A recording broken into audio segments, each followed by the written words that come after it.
Di ba ang ganda ng kinalabasan mga katunying. Hindi na nakaside sa lupa yung kanyang mga bunga. Ayun yung bunga niya.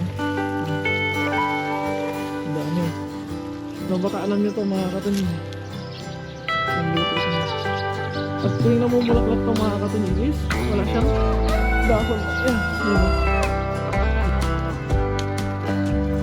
Wow. You know? Satisfy. Sarap. Ayan o. Diba?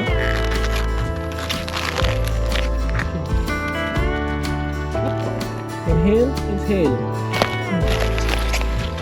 Yun o. Niluto ang mga katunying. Ayan o. Fresh na fresh. Wow. Ang ganda. Ang sasarap.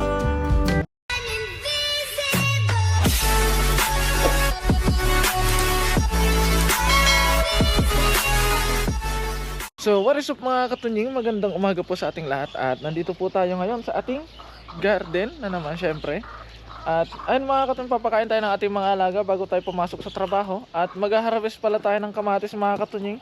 So harvestin na natin yung mga pwede na dahil isi-share natin sa ating mga katrabaho mga katunying. Dahil magpo-pruning ako ngayon ng kamatis. Dahil yung kamatis natin ay sobrang dami ng dahon mga katunying na halos hindi na makita yung mga bunga. So ang gagawin natin is magpo-pruning tayo at harvestin natin yung mga bunga niya.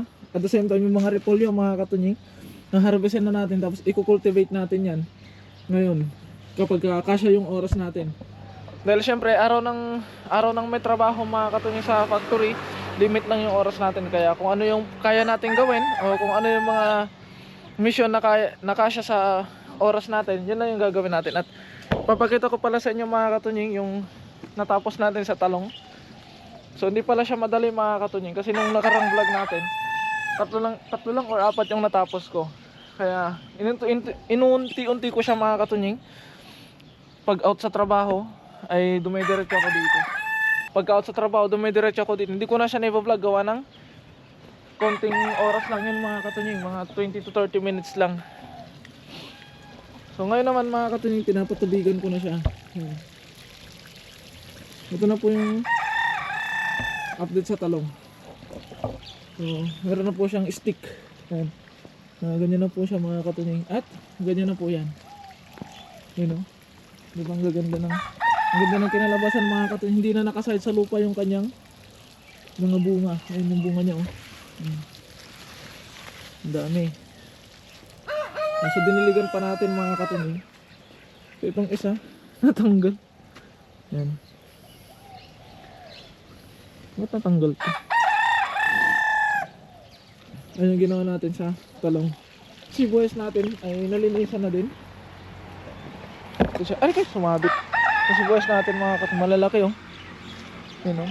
Pausbong pa lang siya pero malalaki na.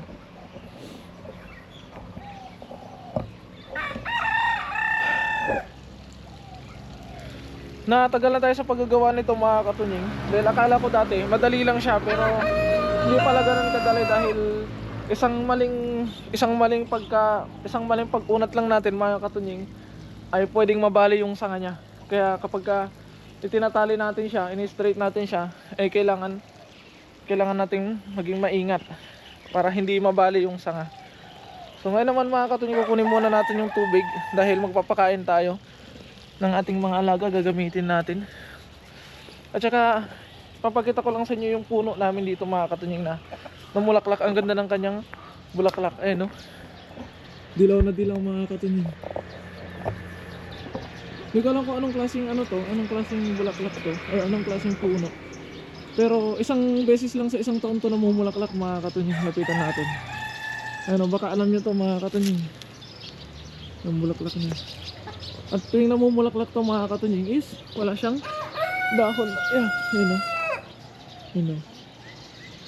Ganda ng bulaklak niya. So kapag namumulaklak to, wala tong dahon mga katunying. Puro lang siya bulaklak talaga.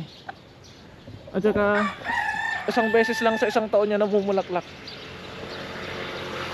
Ayun mga katunying, papakain na tayo para matapos natin or magawa natin yung ating mga dapat gawin. So yun mga katunying, meron tayo ditong kanin. Ang dami. Kanin at may mga ano pa siya, may mga tinapay pa siya mga katunying. Pakain natin sa ating mga alaga. May na ano kung sapot. Mukha ako. Ay, hindi pa matapon ay. Yan. Magdadagdagan na lang natin to ng darak mga katunying. So, nandito yung darak natin. Uy, konti na lang. Kailangan na natin bumili ng stock mga katunying.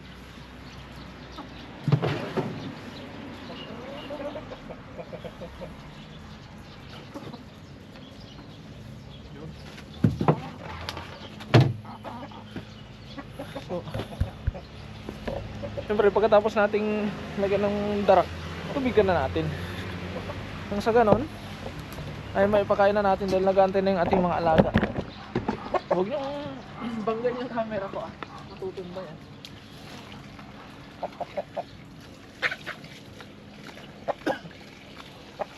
So hahaluin lang natin ng maigi mga katunying. Nang sa ganon ay mag-welcome combine yung mga pinaghahalo-halo natin.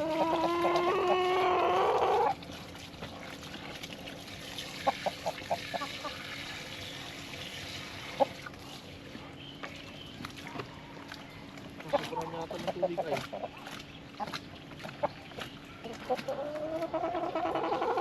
Excuse me. Excuse me. Palitan ko lang yung tubig natin. Ay, tubig natin. Tubig nila mga katunying andun, oh.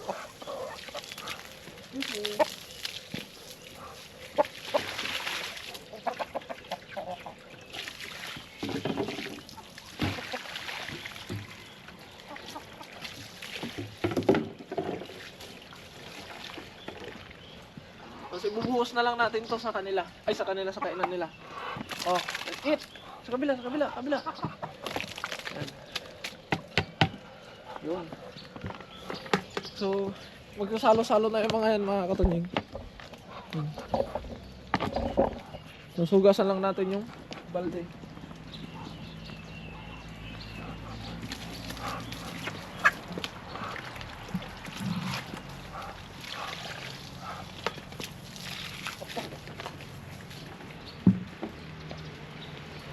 Tabi natin itong balde din. Yung isang manok natin mga katunying na naglilimlim, dati, kapag ganito na nagpapakain tayo ng mga alaga natin, bumababa siya. Pero napapansin ko mga katunying, itong week na to mga katunying, hindi na siya bumababa as in. Nandun lang talaga siya. Ayun, no? Wala siyang pakialam kung kumakain yung mga kasama niya. Ganun. Dati mga katunying kapag nandito na tayo, lumalabas yan. Pero ngayon, hindi siya lumalabas. Baka siguro malapit ng isilang yung mga sisiw niya. So balik ko lang tong tubig doon sa may talong mga katunying. Tapos mag-harvest na tayo. So pruning muna, bawasan natin ng dahon bago natin tanggalin yung mga bunga.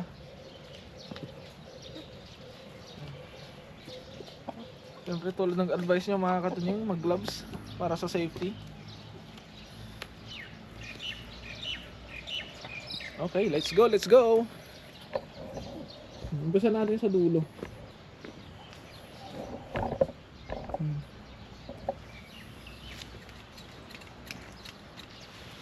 Medyo magulang na din kasi itong kamatis natin mga. Wala na, patayin itong ano to. Yung mga kailangan tanggalin na siya, tanggalin na natin.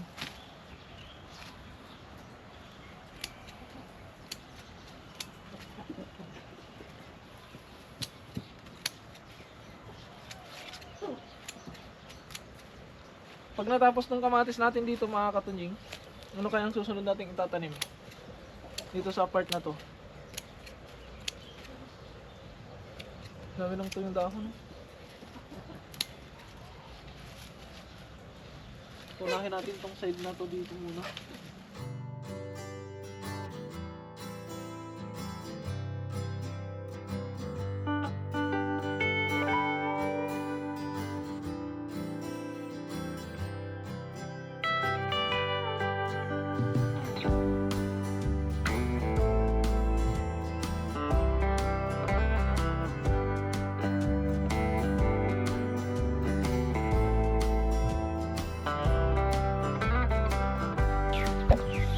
mga bunga dito, ayun, pulang-pula na siya mga katunying. Dahil isi-share natin to sa mga ka-work natin. Ayun. Satisfying sounds. Wow. Punin natin bag. Ibabag natin yung mga nakukuha natin. Sasabay na natin ang harvest mga katunying dahil baka kapusin tayo sa oras. Bala ko sana mga katunying is tatanggal, ay pupruning ko muna siya bago ko siya harvestin, pero kakapusin tayo sa oras mga katunying. Isabay na natin yung pag-harvest. Diba? Maganda. Sa baba.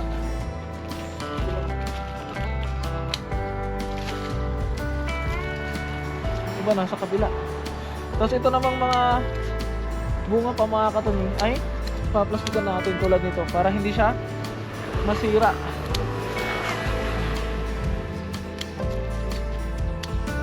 Itong mga sanga na to mga katunying ay mamumunga pa yan.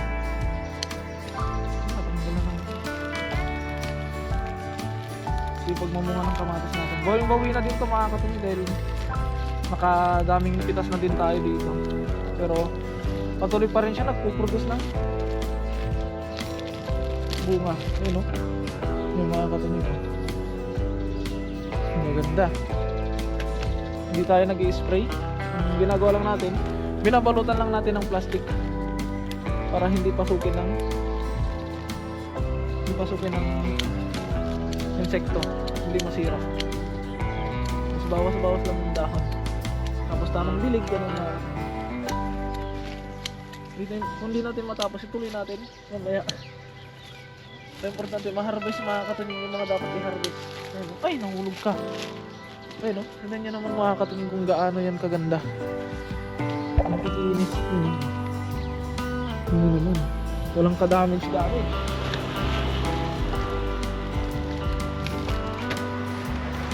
Mga kailangan plastic, ang kailangan natin plastic. Kanya lang magputol mga katunying ng dahon.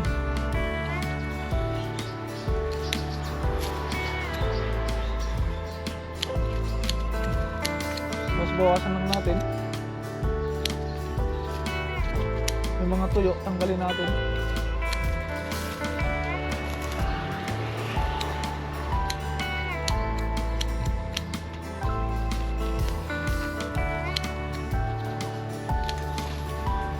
So meron pang bunga dito sa kabila, pero may damage kaya tanggalin ko na.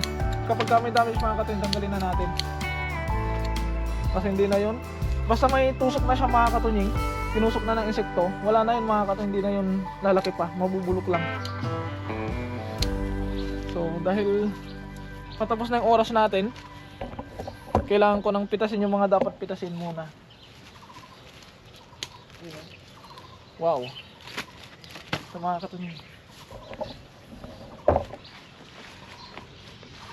Yan sila, oh. Satisfying. You know? Saan yung bag natin? Dahil kailangan ko linisan tong dito mga katunying dahil kailangan ko siyang i-cultivate. Bali tatanggalin ko na din, harvestin din natin itong mga repolyo dito ngayon. Ayun, no? Ayun naman mga katunying. Mamaya ipapakita natin ng malapitan pag wala ng dahon, ay wala ng plastic. Gaganda, oh. Fresh na fresh. So ito yung na-harvest natin mga katunying, no? Ayan. Ito siya. Na-harvest natin na kamatis. So mamaya tatanggalan natin ng plastic. Ito naman yung mga pinagtatanggal kong repolyo kahapon. Ayun, wala nang natira. Tapos ito mga katunying, yan, repolyo. Wow. Tatanggalin na natin. Harvestin na natin dahil aararuhin ko tong part na to. Tsaka okay naman na siya mga katunying. Yan, satisfying. Sarap. Yan, no? Oh, di ba?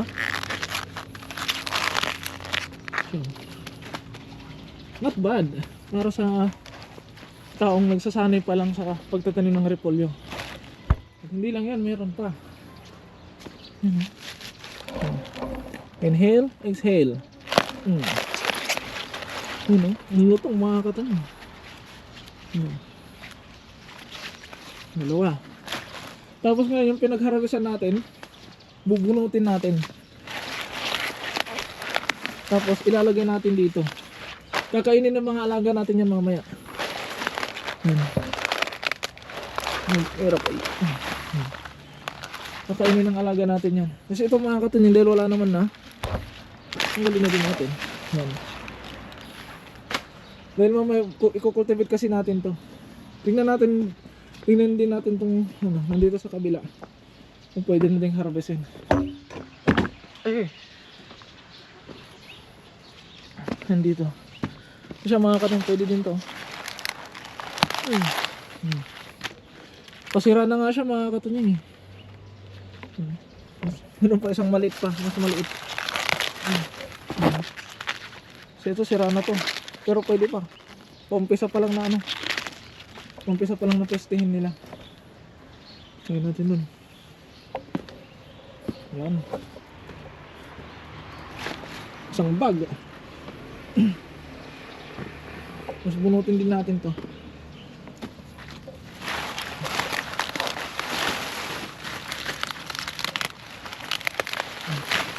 Kasi bibigyan natin sa mga alaga natin.